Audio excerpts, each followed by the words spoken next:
Hi guys, it's Tamara. I'm back with another video today. We're going to talk a little bit about Black History Month.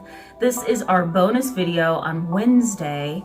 And so I want to just talk freestyle, if you will, a little bit about Black History Month. So the benefits for you today in this video is that we're going to talk about the contribution of Black History Month to psychology and mental health. I also want to go over a little bit of history about Black History Month in terms of counseling and psychotherapy.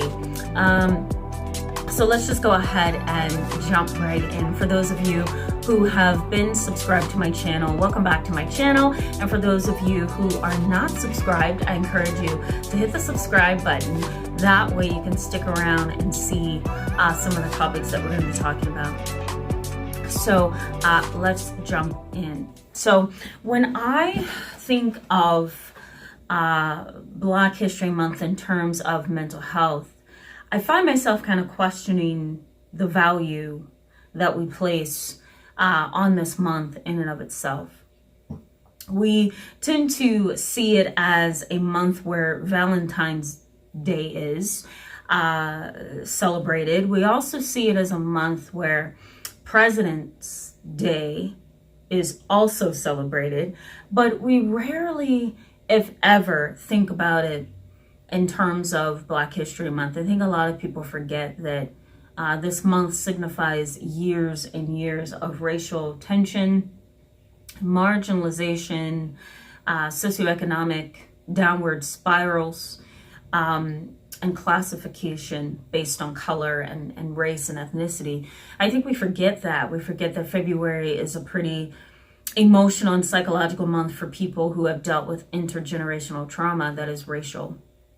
I am internationally certified as a trauma therapist, and I work a lot with families, children, and adolescents. But when I'm not doing that, I'm working with people of color, trying to help them integrate their various ideas and emotions about who they are as a person of color and who they are as a race.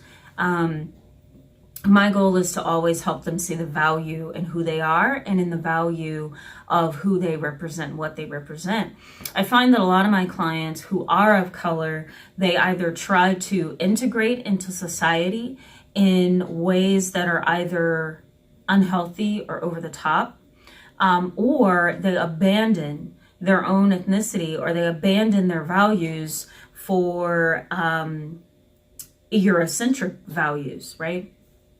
And in order to fit into mainstream society and get the things that mainstream society values, like cars and homes and neighborhoods and location and jobs and education, to get those things, I recognize that a lot of my clients of color tend to abandon their own values and their own view of things in exchange for having a life that is filled with the things that dominant society has. And I'm talking about the Caucasian race. I'm talking about people who have a higher socioeconomic status.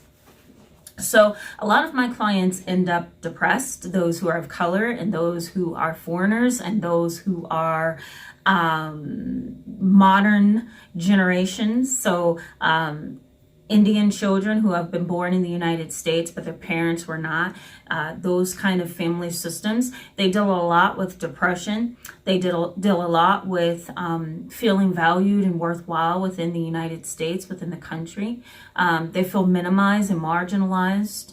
And a lot of them feel suicidal sometimes because they have come to the United States for a better life, and yet they're not feeling valued.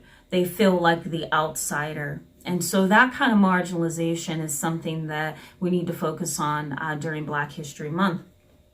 Now, the other piece of this are individuals like myself and like my family, where we've come together as a family, but we have different pieces and different aspects of who we are.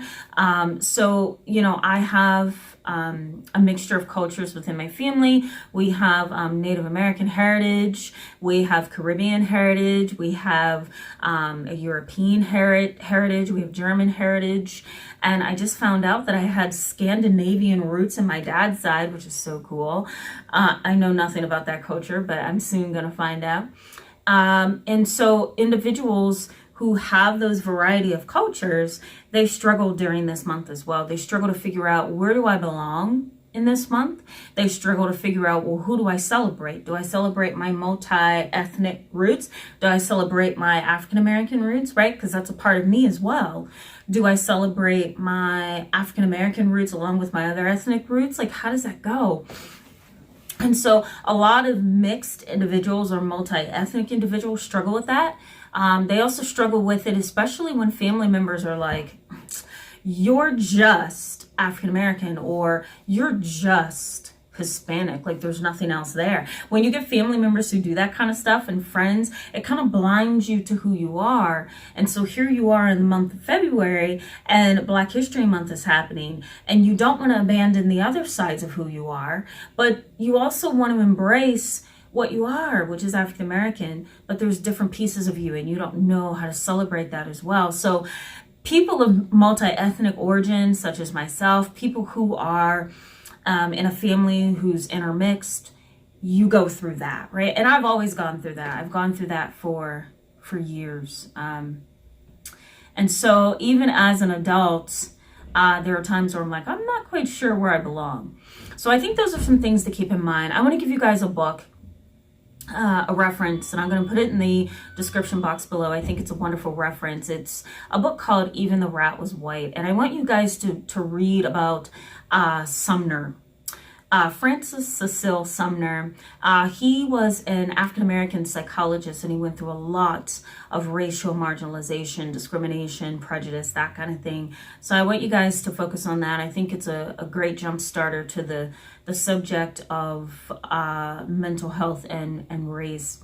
So I will be focusing on this a little bit more throughout the month of February, but I did want to post this video as a jump starter, and I'm going to put some things in the description box for you below to kind of click on and get some information. I'm going to bring up a couple of things regarding people of color and the mental health field this month. I'm not quite sure when, but I will do it before the month is over, so stay tuned for that. If this video was stimulating in some way, I encourage you guys to give it a thumbs up. Let me know what you're thinking about this month, how you process it, how you celebrate it, how you deal with it.